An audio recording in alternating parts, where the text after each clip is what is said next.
Leuyani le ushala Pavuloba ni mwanza chinye Tamba yude Ni mwanza chinye Tamba yude Zambia leba ni mwanza chinye Tamba yude Ni mwanza chinye Baba wani ni mwanza chinye Tamba yude Ni mwanza chinye Tamba yude Mani mangela mangevela bilungwe Mani mangela mangevela bilungwe Mani mangela. Chers téléspectateurs de la chaîne Mukulu Télévision, bonjour, bonsoir, ça dépendra l'heure à laquelle vous allez suivre cette émission Temps de louanges. Temps de louanges, aujourd'hui nous sommes à Lemba, dans la maison diocésaine diocèse de Mbuji-Mayi. Nous recevons pour vous un prêtre du diocèse de Mbuji-Mayi. Il s'agit bien sûr de l'abbé Victor Nzembela. Monsieur l'abbé, bonjour. Bonjour, messieurs les journalistes. Vous êtes suivi à la chaîne Mukulu Télévision. Nous allons parler sur un sujet qui fait souvent beaucoup de bruit. C'est la date du 25 décembre de chaque année que l'Église catholique commémore la naissance de Jésus-Christ. Avec M. l'abbé, nous allons partager, bien sûr, il va nous expliquer ce qui se passe, que signifie réellement cette date du 25 décembre. Commencez d'abord à vous abonner massivement à la chaîne Mukulu Télévision pour suivre l'intégralité de toutes nos émissions et particulièrement de cette émission aujourd'hui. Monsieur l'abbé, si vous pouvez tout simplement dire, vous êtes prêtre du diocèse de Mbuji-Mayi, on parle de la maison diocésaine. C'est quoi une maison diocésaine? Oui, merci monsieur le journaliste pour la question. Vous l'avez bien dit, la maison diocésaine de Mbuji-Mayi, ça signifie que c'est une maison pour le diocèse de Mbuji-Mayi considérée comme l'ambassade de Mbuji-Mayi. Donc, les prêtres de Mbuji-Mayi qui vivent ici, ils sont envoyés ici par leur évêque de Mbuji-Mayi et avec l'autorisation de leur évêque, ils sont à Kinshasa pour certaines missions peut-être pour les études, peut-être à envoyer dans une mission quelconque et automatiquement, peut-être avec l'autorisation de rester dans leur maison. C'est comme une maison d'accueil aussi pour les prêtres de Mbuji-Mayi. Très bien, une maison d'accueil pour les prêtres de Mbuji-Mayi. Si je vous comprends très bien, vous ne dépendez que du diocèse de Mbuji-Mayi. Oui, comme prêtre séculier, je suis prêtre de Mbuji-Mayi et je dépends de mon évêque et de mon diocèse. Monsieur l'abbé, je suis très content d'abord de vous recevoir et surtout votre disponibilité dans cette émission. Si vous pouvez expliquer à nos téléspectateurs qui sont là, quelles sont les études d'abord pour être un prêtre, pour ceux qui ne connaissent pas? Comment vous procédez, votre processus là? Oui, pour devenir prêtre, il y a un long cheminement. D'abord, prêtre séculier, qui est différent des prêtres religieux. Prêtre séculier, c'est comme dans le terme séculier, nous avons le monde, les prêtres qui vivent dans le monde, par rapport aux prêtres réguliers ou religieux que nous appelons communément les pères, même si les prêtres aussi, un abbé signifie père, qui sont des pères, mais qui ont aussi leur cheminement à part. Et les prêtres réguliers suivent le charisme d'un certain saint, par exemple Saint Dominique, nous appelons les dominicains, Saint François, nous les appelons les franciscains. Alors ils suivent Jésus à travers la vie d'un saint, en voyant ce que le saint avait mis au devant de lui comme vie à mener, et ils ont vu que à partir de la vie de ces saints, nous pouvons aussi arriver à découvrir le Christ. Voilà pourquoi nous les appelons des prêtres réguliers. Ils sont des pères, à la différence des prêtres séculiers. Très bien, monsieur l'abbé. Et comment votre processus pour devenir prêtre? Oui, comme nous, les séculiers, vous avez fait les humanités, comme tout le monde. Tout d'abord, les enfants qui sont d'abord au petit séminaire, par exemple. Oui. Le petit séminaire, c'est le petit séminaire est considéré comme les humanités. Okay. Alors, après les humanités, vous devez faire le cycle de philosophie. Le cycle de philosophie qui a 3 ans, hein. Comme moi, j'ai commencé par l'année préparatoire avant d'entrer en philosophie. Qui n'est pas considéré? Qui est considérée année Ok. préparatoire. On vous prépare à entrer en philosophie, à entrer au séminaire. Ok. Alors, après la philosophie, 3 ans, vous devenez gradué en philosophie et après la philosophie, vous devez passer par la théologie. La théologie, pour nous qui avons fait le séminaire, nous avons fait 4 ans et peut-être pour les autres qui sont dans des universités, on peut faire 3 ans, on est gradué ou 5 ans, on est licencié ou docteur et après, on passe aux ordinations. Ok, et après on passe aux ordinations. Déjà, vous avez maintenant combien d'années comme prêtre? Maintenant, j'ai 3 ans puisque je Ok. suis ordonné en 2019. 3 ans ordonné en 2019. Là, je salue déjà en passant, on commence à mettre tous les prêtres diocèses de Mbujimaï. Monsieur l'abbé Jean-Jacques Kabeng, il est mon professeur de religion. Monsieur l'abbé Joseph Madiba, mon professeur de français. Et la suite, après. Monsieur l'abbé, la date du 25 décembre, c'est quelle date? Merci, chers journalistes. Ce que nous devons savoir, cette date du 25 décembre ne se trouve pas dans la Bible, mais la réalité, la naissance de Jésus se trouve dans la Bible. La date ne se trouve pas dans la Bible. Mais la réalité se trouve dans la Bible. Jésus est né. La naissance de Jésus se trouve dans la Bible. En lisant Luc 2e chapitre, du 1er au 20e verset, nous allons découvrir qu'il est né. Le Christ est né. Alors, c'est une réalité indubitable, indiscutable. Il est né. Mais la date comme telle, le 25 décembre, ce n'est pas une date biblique. Elle ne se trouve pas dans la Bible. Elle ne se trouve pas dans la Bible, mais pourquoi commémorons-nous chaque 25 décembre comme naissance de Jésus-Christ? Merci. Cette date vient de la Rome païenne qui célébrait au solstice d'hiver. Par solstice, ceux qui ont fait la géographie se retrouvent. Là, les nuits deviennent plus longues que les jours. Et pendant les solstices d'hiver, ça signifie que quand les nuits deviennent longues et les jours deviennent courts, le soleil apparaissait.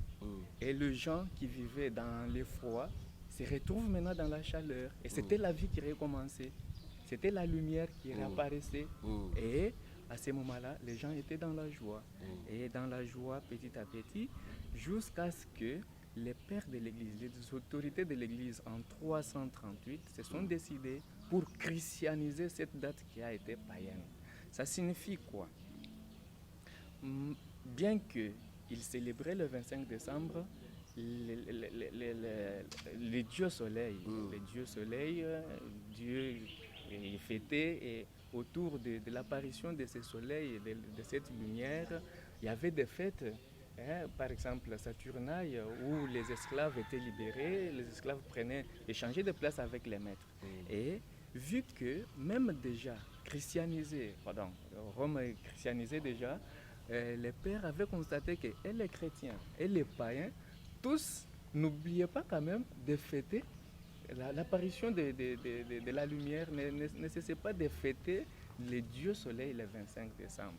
Alors ils ont pris une très bonne décision de christianiser cette date en disant que bien sûr nous fêtons le Dieu Soleil, nous fêtons la lumière, mais il y a un soleil par excellence. Parce que ce soleil qu'il fête, ce n'est que soleil comme créature, mais il nous faut fêter soleil comme créateur. Et soleil comme créateur, lumière par excellence, c'est Jésus.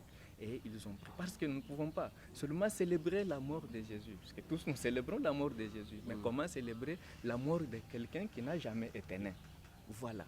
Ceux qui disent qu'il n'a pas été né le 25 décembre, il y en a qui disent qu'il est né telle date. Mais l'essentiel, c'est quoi? Fêtez la naissance de Jésus. Vous avez votre date. Fêtez la naissance de Jésus parce que vous fêtez aussi sa mort. Et les pères de l'Église, les autorités de l'Église, je l'ai bien dit, en 338, ont pris une bonne décision, la décision de christianiser cette date.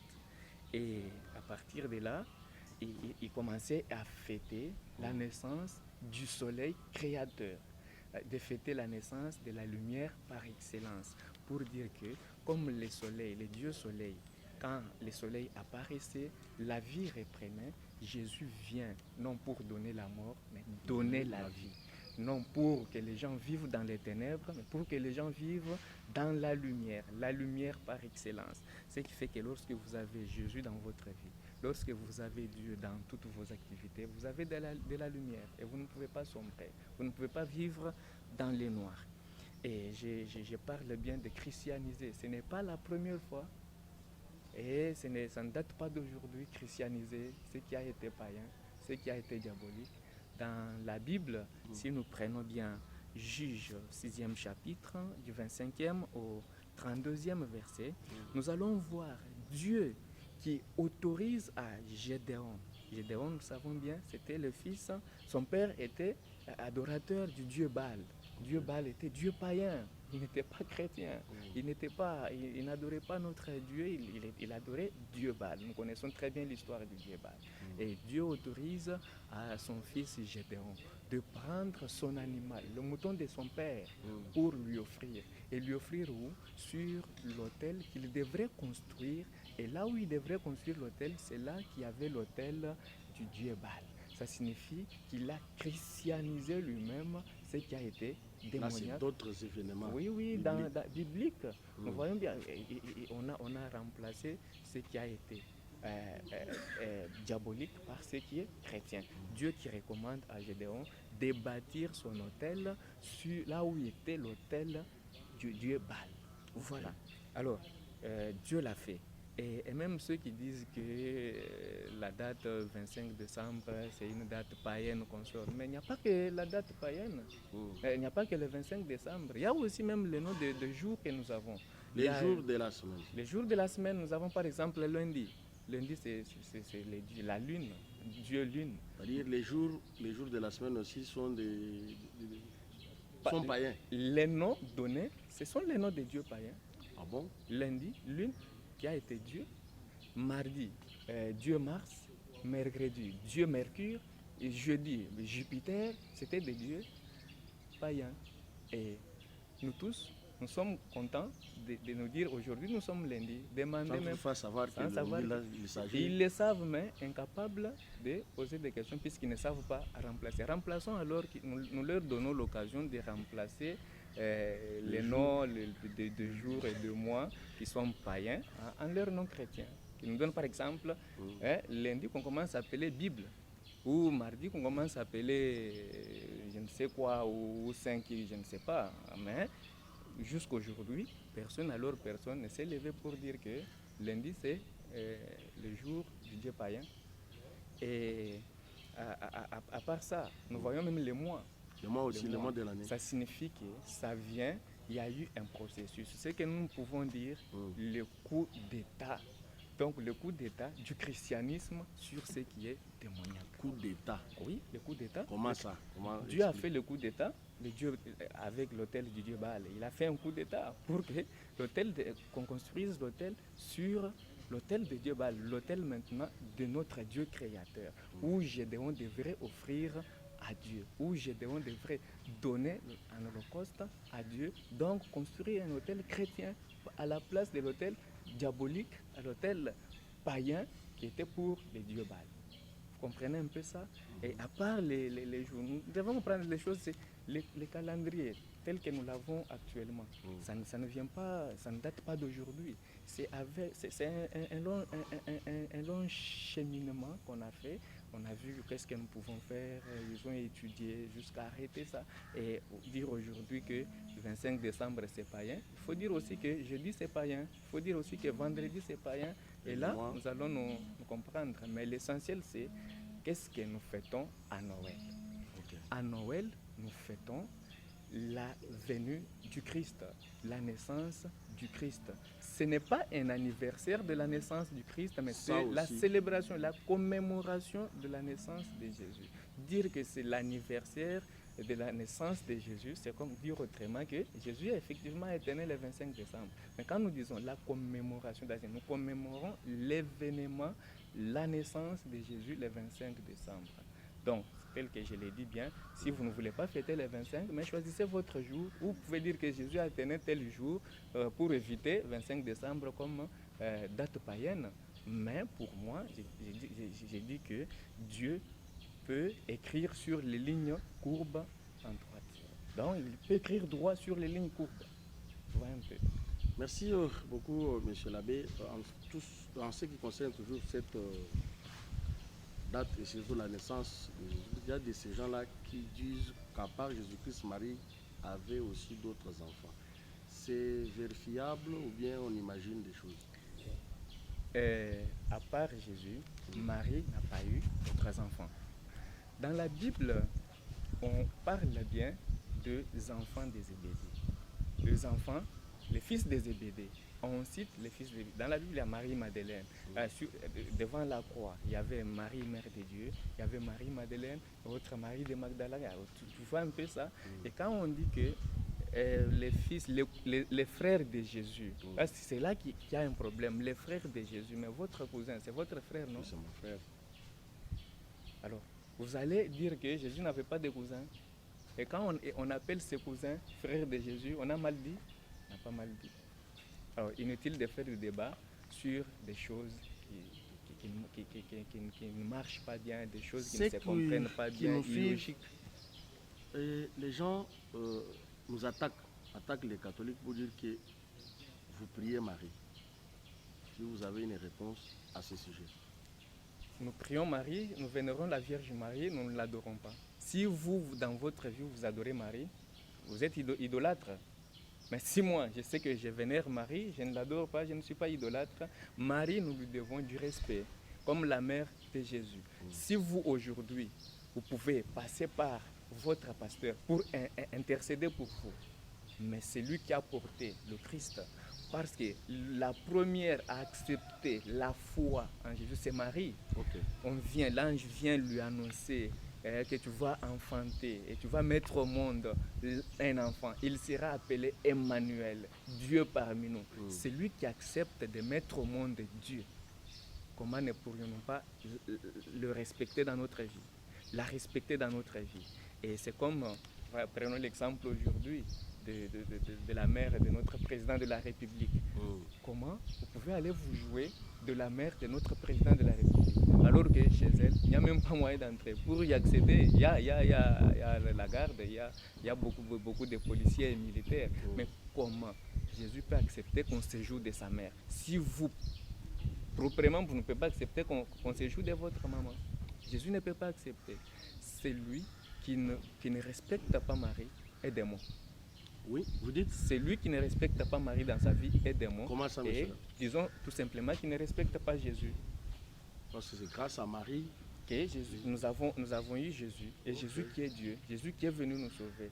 Et nous disons que c'est à partir de sa maternité divine que nous la respectons comme mère. Elle a dit oui, j'accepte de porter dans mon sein pendant 9 mois Dieu. Vous voyez? Elle a accepté de porter Dieu en son sein. Et Dieu qui vient sauver l'humanité. Dans le sang de Jésus. Donc, si on fait les examens d'ADN, on ne manquerait pas de trouver le pourcentage de sang de Marie dans le corps de Jésus. Okay. Ça signifie que le sang qui nous a sauvés sur la croix, dans ce sang-là, il y a le pourcentage du sang de Marie. Vous acceptez ça, non? Et logique. Pourquoi ne pas respecter cette dame-là, la bienheureuse Vierge Marie? D'ailleurs, si nous prenons l'évangile de Luc, on dit « Toutes les générations me diront bienheureuse ». On a dit « toutes les générations ». On n'a pas exclu une génération. Toutes les générations. Quantificateur universel. Toutes les générations me diront bienheureuse. Marie est la bienheureuse. Marie est la mère de Dieu, Théotokos. Et elle a mis au monde notre Dieu. Elle a mis au monde le sauveur du monde. Elle a mis au monde Dieu tout court. C'est tout. Vous avez suivi, vous qui avez l'habitude de parler, non, les catholiques prient Marie. Monsieur l'abbé a été très clair pour vous dire qu'on ne prie pas, on la respecte comme la mère de notre Seigneur Sauveur Jésus-Christ. Monsieur l'abbé, si vous avez un dernier mot, parce que l'émission pour aujourd'hui tend vers la fin. Je voudrais rectifier quelque chose. Okay. Je n'ai pas dit qu'on ne prie pas Marie. Nous prions Marie, nous la respectons. Prier Marie ne signifie pas adorer. Si je pars chez mon pasteur, lui demander d'intercéder pour moi, ça signifie que j'ai pris le pasteur pour intercéder pour moi. Moi, je pars chez Marie, lui prier. Le verbe prier, ça signifie demander. Ok. Demander à Marie d'intercéder pour moi, d'intercéder pour nous, comme les pasteurs le font aussi pour nous, à son fils. Vous voyez un peu, non? Demander à Marie d'intercéder pour nous chez son fils. Rappelons-nous, en Jean 2e chapitre, aux noces de Cana, qu'est-ce que Marie a fait? Fils, ils n'ont plus de vin. Et elle rentre chez les disciples pour leur dire, faites tout ce qu'il vous dira. Et les disciples ont fait tout ce que Jésus avait demandé, ils avaient eu du vin. Et comment Marie ne peut pas intercéder aussi pour moi aujourd'hui si je suis malade, si je suis dans des problèmes auprès de son fils. Et comment son fils ne peut pas accepter la demande de sa mère en faveur d'une personne. Dire que parce que Marie est une personne humaine, ne peut pas intercéder pour nous, c'est aussi dire qu'un pasteur comme humain ne peut pas intercéder aussi pour nous auprès de Dieu. Voilà la réponse. Merci beaucoup, M. l'abbé, pour la disponibilité. Chers téléspectateurs, M. l'abbé a été clair. La date du 25 décembre, une date païenne, la naissance de Jésus-Christ, oui. Vous avez suivi de quelle manière cette date a été arrêtée, christianisée oui, par le père de l'Église. Les autorités de l'Église. Des autorités, bien sûr. Nous sommes arrivés à la fin, M. l'abbé. Nous sommes au début de l'année, mois de janvier qui tend déjà vers la fin. Si vous pouvez souhaiter seulement une heureuse année, même à quelques personnes qui vous suivent déjà en direct de la chaîne. Oui, je commence par